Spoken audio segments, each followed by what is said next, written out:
Carol, what is the one question we hear most from gardeners right after Christmas? Can I get my poinsettia to rebloom? Or amaryllis? Those are good questions, but not the one I was thinking of. The question I'm hearing a lot of is, can I start seeds now? And then I went to Menards yesterday and they had rack after rack of burpee seeds all marked down. I was like, ooh, I got to go back when I got more time. So the answer to that question is it depends, right? It does depend. It does depend. So we will talk about this more later. And why don't I get us started? Go for it. Welcome to the Garden Angelist, where we discuss flowers, veggies, and all the best dirt. I'm Dee Nash from Guthrie, Oklahoma, where I garden an acre and a half out of my 7.5 acres out in the country. And I'm Carol Michael from Indianapolis, Indiana. I have a suburban garden measured in square feet. It's about a third of an acre. We call ourselves Garden Angelists because we are evangelists for gardening.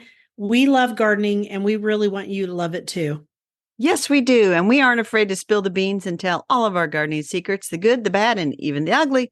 But that's enough of who, what, when, where. Let's move on to this week's episode. Good morning, Dee. Good morning, Carol. How does your garden grow? My garden grows wintry. Yeah, mine too. We haven't spoken for 2 weeks. I know, it seems weird. I know, but I finally bought a poinsettia for Christmas on December the 23rd because I found another lost lady of garden writing, and she had an article about how to get it to rebloom. I think I talked about that. So Yeah, I went to the grocery store and there were like 3 left on the floor, and I'm like, oh, little Charlie Brownie poinsettia, I'm going to take you home. So I cleaned it up and it looks pretty good. But other than that, microgreens, tended to houseplants. And oh, by the way, yes, one of my houseplants is now famous. Wow. Go ahead and tell people why. So I was contacted a while back by a writer who was writing a story for the Washington Post about long-lived houseplants, people who have had them for like multi-generations. And someone put him in touch with me. And so my night blooming cereus was put into the article, and it was quite fun. That's cool. Okay, so I don't know if I told you this, but I'm one of the ones who suggested your night blooming cereus. I'd love you for it. You're welcome. They contacted me too, and they asked me if I had any long-lived houseplants, and I was like, not really, but I know someone who does. And so I said hers is it's a big deal. And so I'm glad to hear that they went to you. That's cool. So several of our garden writing friends were also included. So we'll put a link to the article. You can go read it and see what other plants there were out there. That's really cool. And I can't remember who suggested us. There was somebody who was within GardenCom. That's how this all started. It was somebody that the writer reached out to, who reached out to all of us, which was nice. I think it was Gail from National Garden Bureau. It was Gail. Yes. I like to give credit where credit's due. Thank you, Gail. Thank you. How about your garden? So I cleared away some of the dead foliage in the kitchen border next to the kitchen that I look at all the time, because that's where I'm going to plant the tulips if I ever get it done. And I planted the daffodils. I had some specialty daffodils that I had ordered from Old House Gardens. And so I went out front and planted those. And by the time I cleared all that out and cleared out some more burned up stuff that, is just now showing. Right. I got it all cleared out. The good news is my Japanese caria, my double flowering ones, they're in the front yard on the berm. They just got burned. I mean, they got burned so badly, like to the ground. And they were just these sad black sticks. And we had cleared out a bunch of it, but then it still kept kind of dying back because it was stressed. I can't imagine why. Right. And so I looked, and I have beautiful green stems that have come up, and those stay green most of the winter. So that's happy. Awesome. That is great. And that's about it, other than my playing favorites, which we can do in a minute. Let's do it right now. Okay. My amaryllis. I did a little video for my story on Instagram, and I'm going to go back and actually ID them for people. And I love my amaryllis this year. I have one, and I should have looked it up. I think it's Bolero. but it might be something else. Anyway, that thing is so pretty. They are also pretty, pretty, pretty, pretty. I have dwarf ones, I have tall ones. It's a happy day in that corner of the living room. How about you? Well, for my favorites, I'm going to stick with amaryllis because that dish of amaryllis that I bought at Costco, that thing has been blooming like the week after I brought it home, and it's just little dwarf, tall. There's like all different heights in there, probably just way the environment impacted it or whatever, but it's been really pretty. They're all right. I really like them. I have too, and I want to give a plug for amaryllis. They don't have to be for Christmas. I mean, really, you need something after Christmas. Yes. And in fact, plan on them not being for Christmas, and you won't be disappointed if they're not blooming on Christmas. Right, because usually mine do bloom in January, almost always. I had a couple bloom before, but then I had them bloom for January. And you know what? That's A-okay too. It's really okay. We need flowers every month of the year. Yes, we do, Elizabeth Lawrence. So you want to do the quoto? I do. Every year, you make a resolution to change yourself. This year, make a resolution to be yourself. Unknown. So for our flower, I do like unknown. Unknown and anonymous do the best quotes. They do. We're talking about the Pantone color of the year, which is this year peach fuzz, which makes me giggle every time. And you're going to hate that I'm going to talk about this. But as you know, the peach emoji means your bottom. Did you know that? Like when you're texting people? You know, I'm not that hip, but okay. That's what it means. And so anytime somebody sends a peach to someone else, it means their bottom for whatever reason. I don't know why. I have never had to send a text yet where I had to use that emoji, but apparently it's a thing. So the color of peach fuzz makes me laugh every time. So here's their description of the color of peach fuzz. A velvety, gentle peach whose all-embracing spirit enriches heart, mind, and body. Okay. You want to? Yeah, I'm going to read the next one, but I just want to say for the record, I think this is ridiculous and just over the top, but I'll use my best little announcer voice. Okay, do it. Peach fuzz awakens our senses to the comforting presence of tactility and cocooned warmth. What the heck is tactility? I don't know. I have no idea. The ability to touch? I guess. All right. Are you ready? Here's the next one. A heartfelt peach hue, bringing a feeling of kindness and tenderness, communicating a message of caring and sharing, community and collaboration. I'll keep going. A warm and cozy shade, highlighting our desire for togetherness with others, or for enjoying a moment of stillness and the feeling of sanctuary this creates. Oh, can we stop? We're going to have to, because next I was going to end up making one up, and it was going to be not very good. But the good news is, out of this, I mean, it's kind of fun. And do you remember what year was it? Slate gray or something? Was that last year? Yeah, thank God that's over with. Yeah, I'm glad that's over with. So they come out with it. So as soon as they announce the color of the year, Pantone does, then everybody goes crazy. They all come out with, oh, here are flowers that are the color of the year. And that's really our flower topic, is like, we just grabbed a couple of the lists with all these different flowers that they say, well, this is kind of a peach color. Yeah. Okay. So I'll be honest. I don't grow a lot of peach in my garden. I grow a lot of coral, which is not the easiest color to work with, I discovered. I have some peach, and I've grown some peach in the past, like when I've grown malva. There's a really pretty peach malva, but we'll go through these because apparently there's quite a few coreopsis and some other things. Well, and of course the heucheras.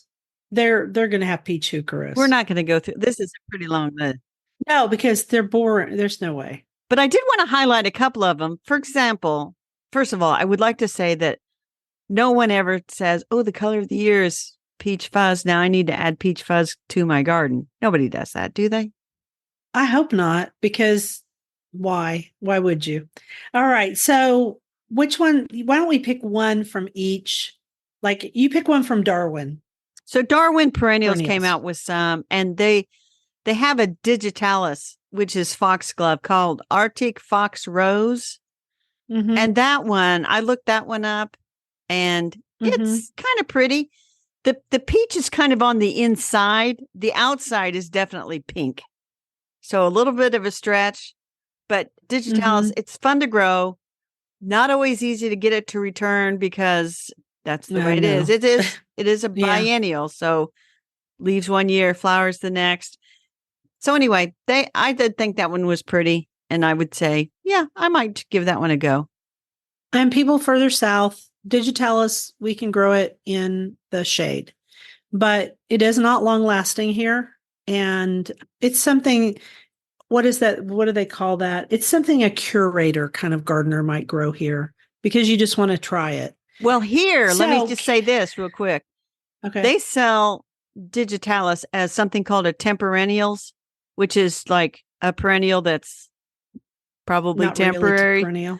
Yeah. And they sell it as a potted plant to use in a container. And I have done that, and I've put them back out in the garden, and they have done pretty well. But again, your results may vary. Yes. So under ball, flora plant, which I didn't know ball was now flora plant, but okay. I'm going to pick Little Lucky Peach Glow Lantana, and it's redirecting me now. Okay, that is a lovely little color. The center is yellow and has a lovely peachy outer tone, and that would be really pretty in your garden if you have a small garden. I will just say up front that I don't grow any of the Little Lucky Lantanas as pretty as they are because I have a big giant garden and I want my lantana to take off and do big things, but I like plants that do big things. So I'm different. But if you have a small, like if you want to put it in a pot and you don't really want it to drape over the edges, this might be the plant for you. And it is very attractive and would be really pretty with a yellow canna, for example. That's lovely. Mine for ball. How about you? So mine for Pan American seed, our next category. So these would go from seed. So there are 2 stocks on this list. And I was kind of surprised because when we talked about stock last year, we kind of got the impression that breeding of stock, the flower, stopped in the 1700s. And so they have 2 on the list. Apparently not. They have one called column stock apricot, and the other one is Ada apricot. I think these are ones you would grow if you were trying to grow for cut flowers. I suspect so.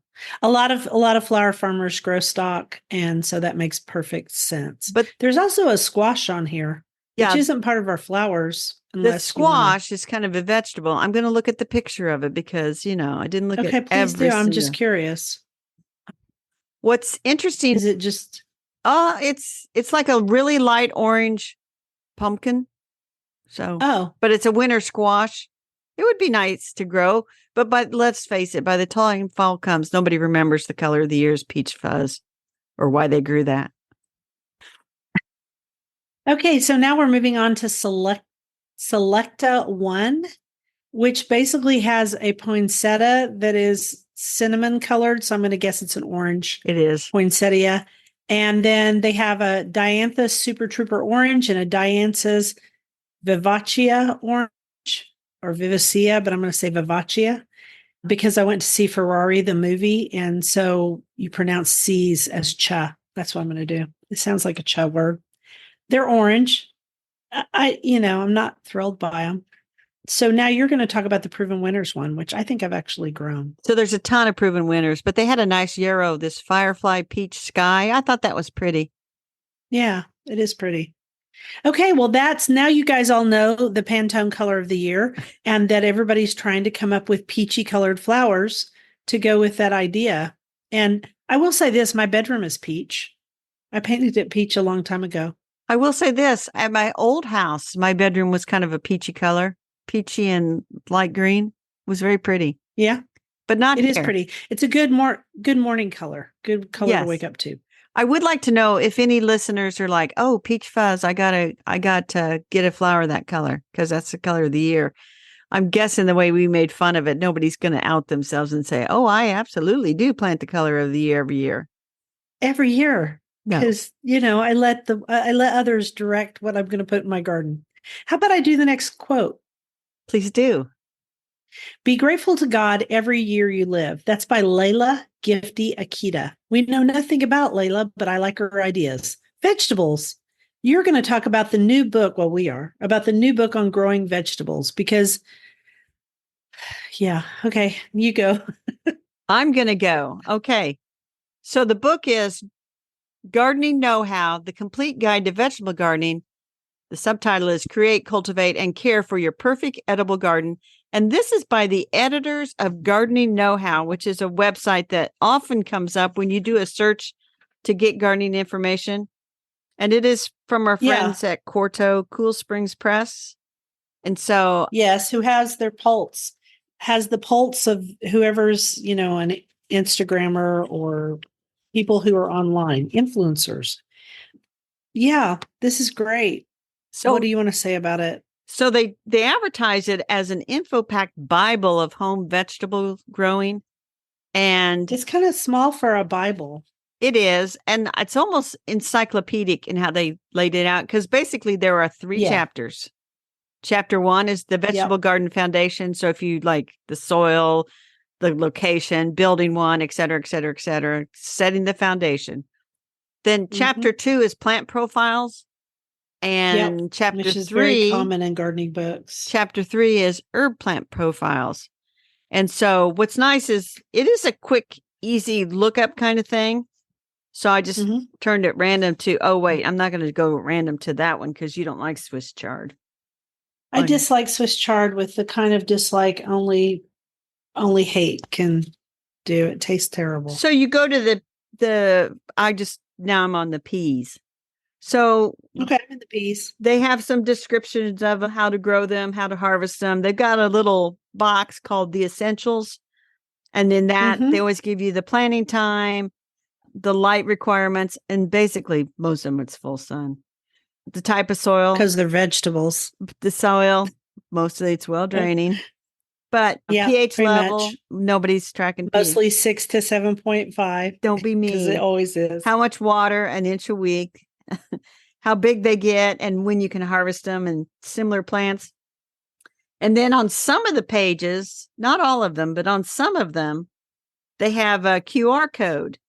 So, for example, on the lettuce page, they have a QR code that will take you to 3 more articles that they have online.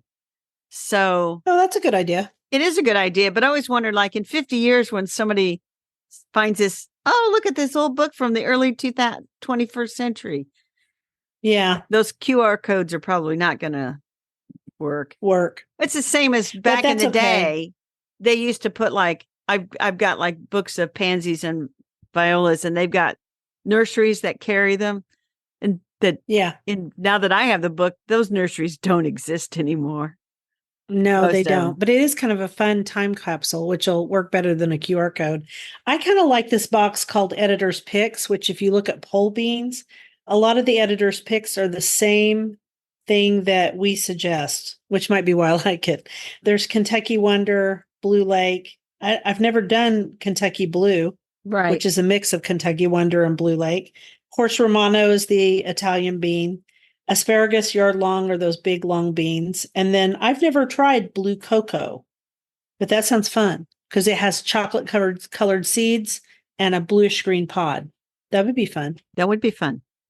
So this book, I think it's a good reference book. It is a good reference book, and it's coming out on January the 2nd. This podcast is coming out on the 3rd.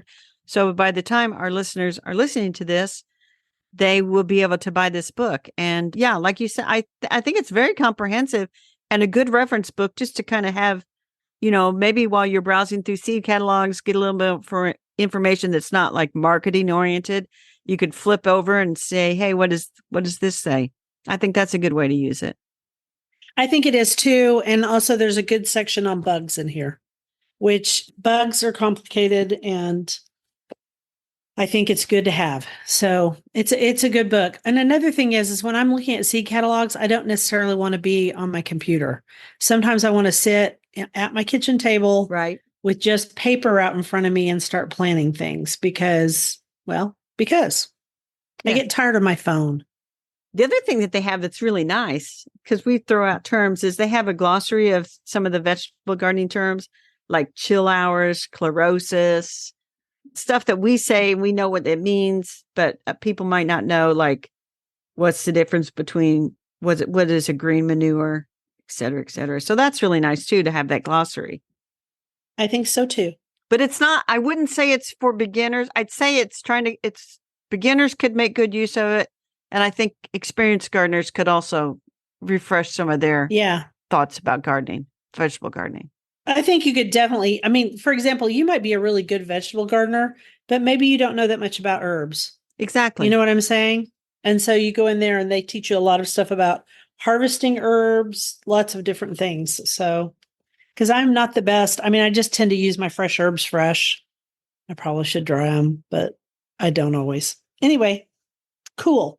That is Gardening Know-How, the complete guide to vegetable gardening. Create, cultivate, and care for your perfect edible garden by the editors of Gardening Know-How. All right, I'm doing a quote. Accepting reality and deciding to love our unique puzzle brings a freedom and sense of peace that can only come from surrendering to the life that we have been given. Sally Clarkson. She's right. Yes. And so, and my life is a puzzle right now. I'm trying to embrace it. All right. So on our bookshelf, bird books. And so we each made contributions to bird books. And do you want me to do mine first or you want to do yours? You do yours first because I only brought in one of the books. So I'm really going to talk about one of my contributions. Okay. I got both of mine from the library. It's backyard birding season, and it's always good to be able to identify the birds at your feeder that aren't just your usual ones. And I will say that Bill and I have had a lot of unique birds at our bird feeders this year. And I suspect it's because of the fire. Yep. Because they just don't have anywhere to eat. So my contributions are the Birding Pros Birds of Oklahoma and Birds of Oklahoma Field Guide. They are both field guides for birds and identifications. I don't have a birding field guide. I don't think that I own, and both of these are really good. And I don't much else know what else to say. I mean, I know how to do most. I know most of my birds, even the more unusual ones that come to the feeder. I would like to know birds better by bird song, but of course, field guides aren't too good with that. And then, of course, there are also apps that now help you identify birds too. But sometimes I'm really tired of my phone. So maybe I want to sit again at my kitchen table, look out the deal, and grab my Bird of Oklahoma field guide, which is very similar to my Butterflies of Oklahoma field guide. That's all I have to say. Very good. I will say that the two books you listed, there's the Birding Pros Birds of Oklahoma. There is a Birding Pros book for every state. Right. So I linked to the one for Oklahoma, but whatever state you're in, there's a birding guide for that. The book I have is called Birds of Indiana Field Guide by Stan Teklia. And this is the one that's kind of sits on the counter at the Wild Birds Unlimited. And you think, oh, yeah, I need a guide. And it's got the birds organized by color. So when I sit here and I look and I'm like, what is that bird? I'm like, oh, another brown bird. But then I can look up, I can try to remember its markings. I feel like I'm bird blind sometimes when it comes to the little brown birds, knowing which is which. Well, they do all look small and brown. They're kind of like sparrows, depending on the sparrow that we're talking about. And depending on the birds season. Of Oklahoma field. Right. Well, right now we have goldfinches, American goldfinches in Oklahoma, but that as soon as they color up, they're out of here. So they look like little gray and white birds right now. Just a tinge of yellow. When I see them, they'll be yellow. I know. And last year we were so cool in the early part of the year and stayed cool for so long that they actually stayed here. And I got to see them bright yellow for probably the first time in a long time. They're quite good. So Birds of Oklahoma Field Guide is also organized exactly the same way. And who did you say yours was by? Stan Teklia, Tekiela. Yeah, same guy here. So this is a series, and they've done it probably for each state, just like the other one. So the other book that I was going to bring in here, I didn't bring in here. I'm just looking at it now on Bookshop. It's How to Know the Birds, The Art and Adventure of Birding. And this guy, Ted Floyd, wrote this book. I think he's pretty famous amongst birding. But he has all kinds of sketches and just talks about the different birds, and it's kind of a fun thing to learn about the 200 observable species. He has essays on each one of them. So I do like that That's book as cool. well. But I left that in the other room. That's okay. So is that all we want to say about our books? We are linking to them on bookshop.org because it's a good place to link and it helps your local bookstores. That is true. And so the Birds of Indiana, this is another advantage of having cataloged all my books. I discovered they actually own 2 copies of this book. Oh. Because I must have thought, I need a birding book, and then set it somewhere. But now I keep it. Actually, you saw me reach for it. I keep it over here by the window where the bird feeder is so that it's easy to look things up when I'm seeing birds. We do that too. Yeah. But like you, I want to hear the sounds. And my sister, my younger sister, bought my nephew that lives in New Orleans, little kids book, and you can listen to the different bird songs. And I told you about that's cool. You're gonna get, and I put it in my cart on Amazon for my granddaughter for her birthday. We ought to link to that as well, to just as another option. Okay. And you said you wanted to learn the birds by sound, even though it's a kid's book. That if it's a decent sound, you might get a lot out of it, Dee. Well, you know what I have found out in my life is that a lot of times the children's version of books is very helpful. Yes. And they say if you want to learn a topic that you don't know really anything about, start with a kid's book that explains it. Like, well, I read a kid's book on, what was it? Crop circles in England. Oh, cool. And that was kind of fun. It did not end with, and then they found the aliens. So what did they think they were? The 2 guys that did it fessed up.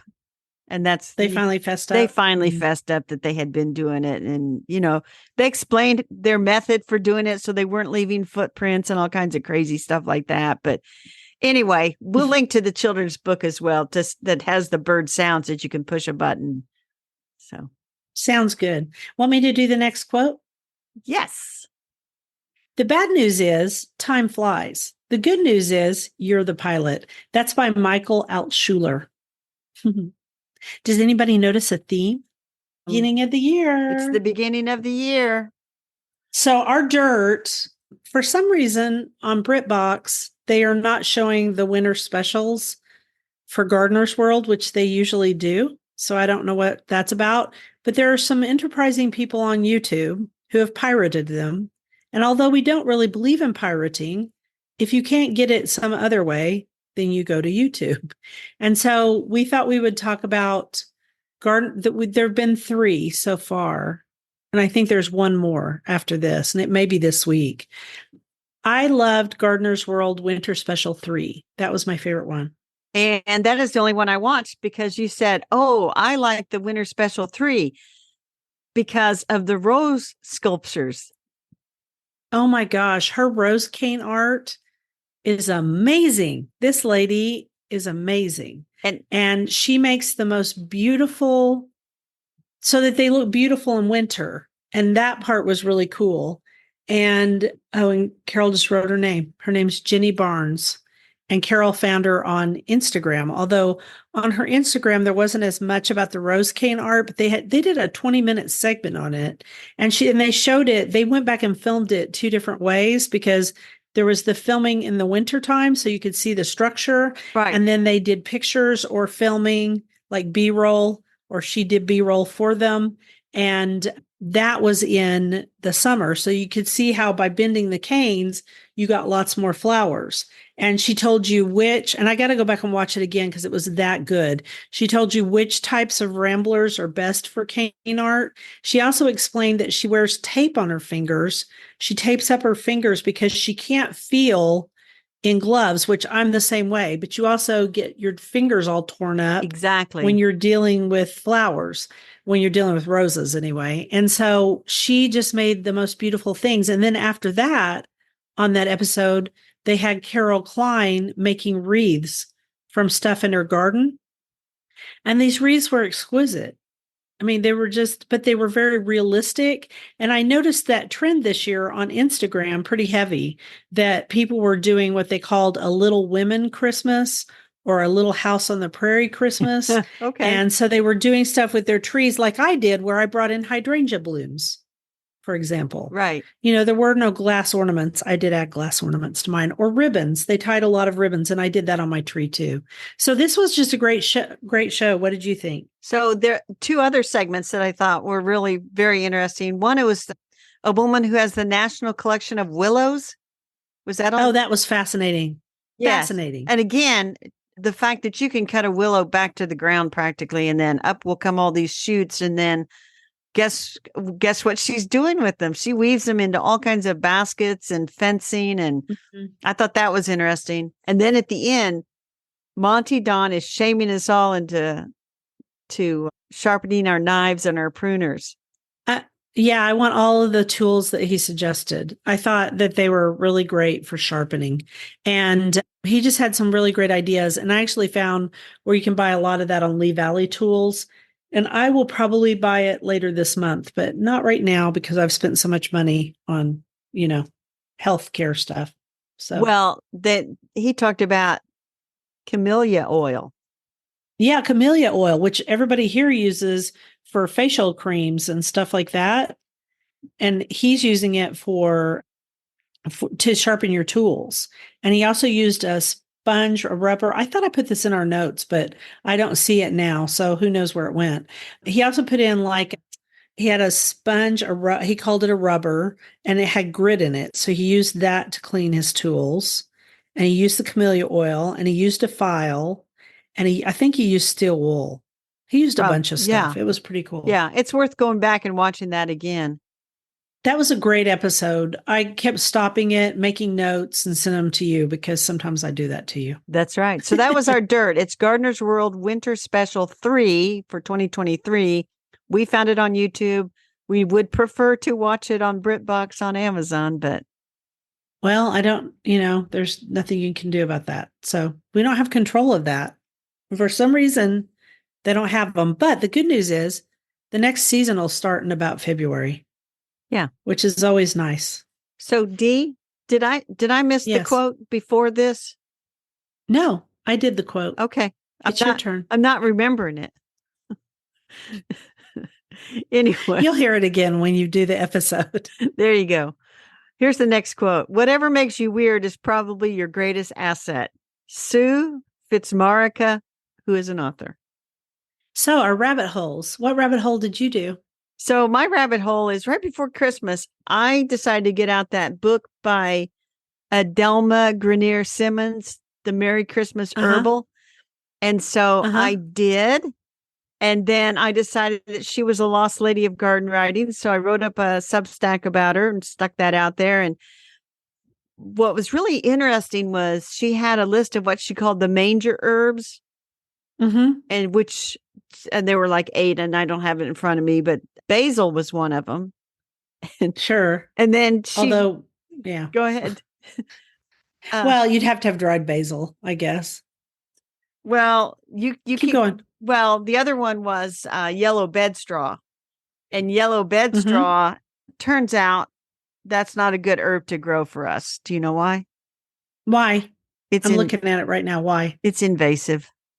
Oh, is it the same one? Because, anytime you do names that are common, who knows? Is it Gallium verum? It's Gallium serum.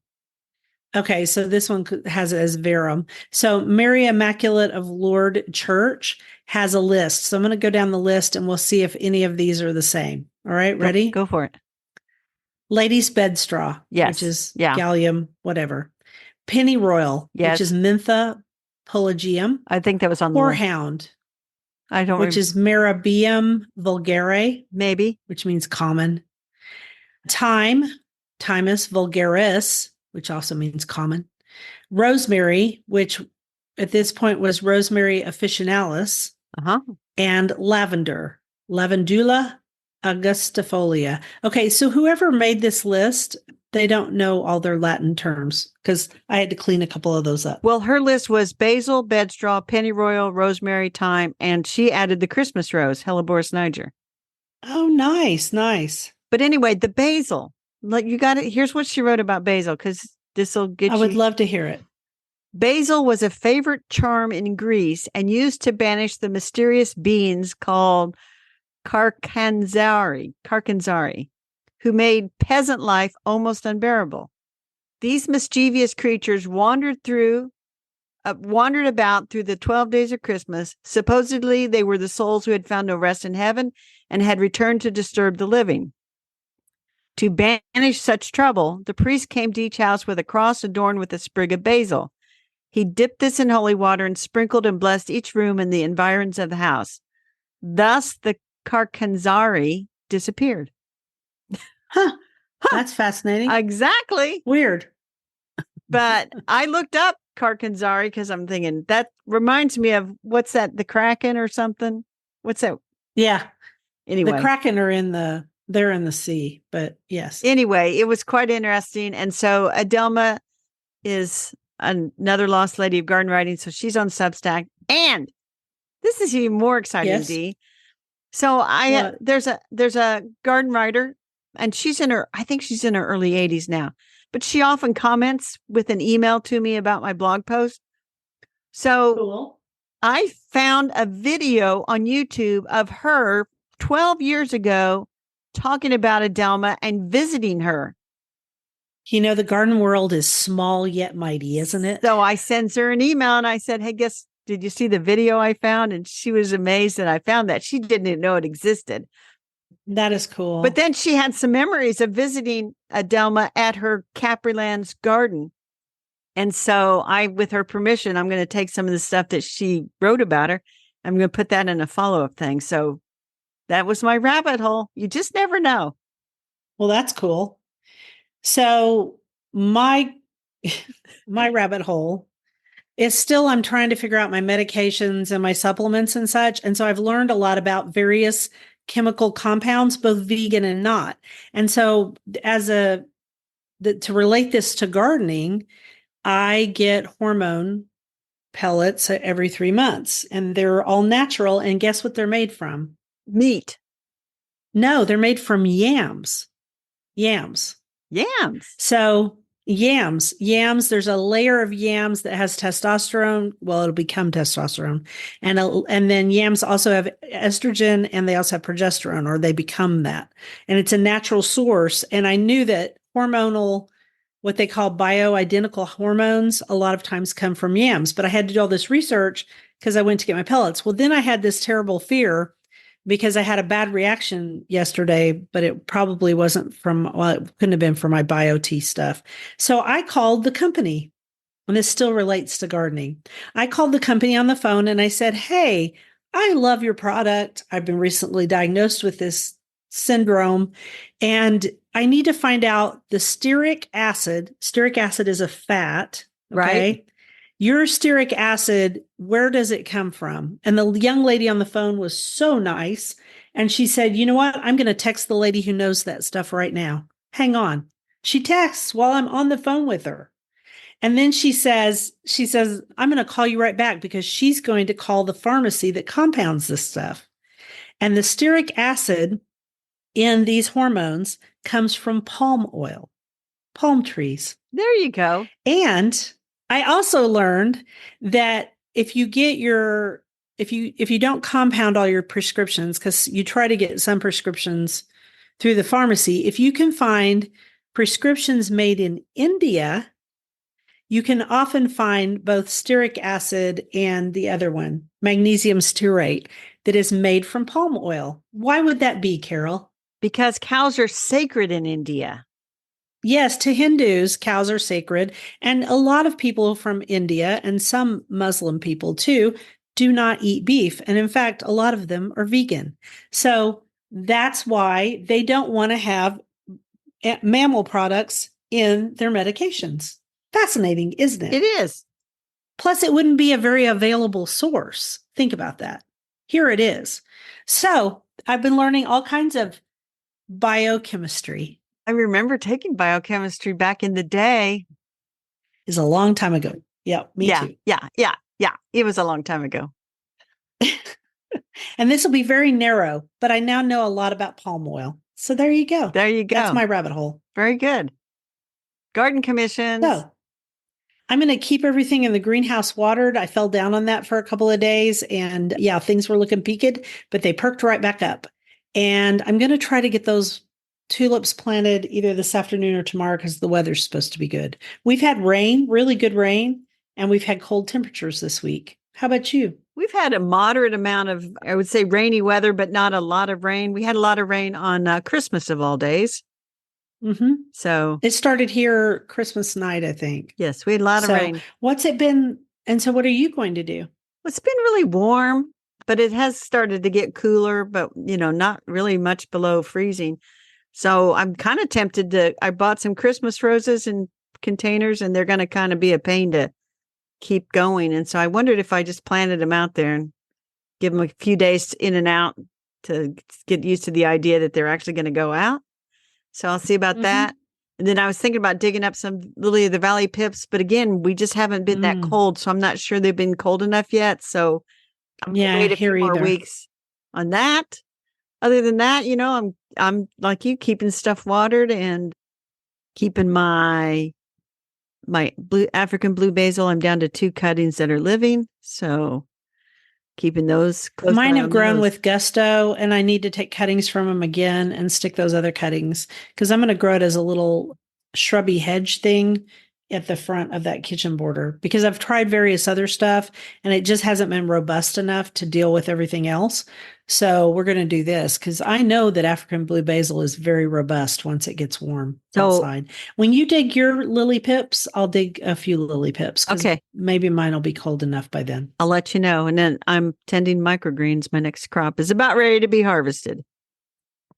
Yay. Sounds good. All right. Yay. That's it. Thank you for listening to The Garden Angelist. I hope you've hit that subscribe button so you don't miss a single episode. We publish every week on Wednesdays at 12 a.m. Eastern Time. And if you listen to Apple Podcasts, we'd love a 5-star review that helps us get noticed by others. Could you also share our podcast with your friends? Word of mouth is still the best way to get the word out there. And be sure and check out our show notes for links for more information about today's topics, plus links to our own websites. And be sure to subscribe to our Substack newsletter, The Garden Angelist at Substack.com, also linked to in our show notes. If you do, you'll get a link to listen to the podcast a day early, plus our very witty newsletter. And if you want to help support us, use those affiliate links. If you buy something after clicking through on them, we earn a small commission and it costs you nothing. Or you can set up a monthly subscription through Buzzsprout or make a one-time donation through PayPal. Thank you to everyone who has done so. Yes, and it was lovely to chat with all of you over the garden gate. Bye until next week. Bye and Happy New Year.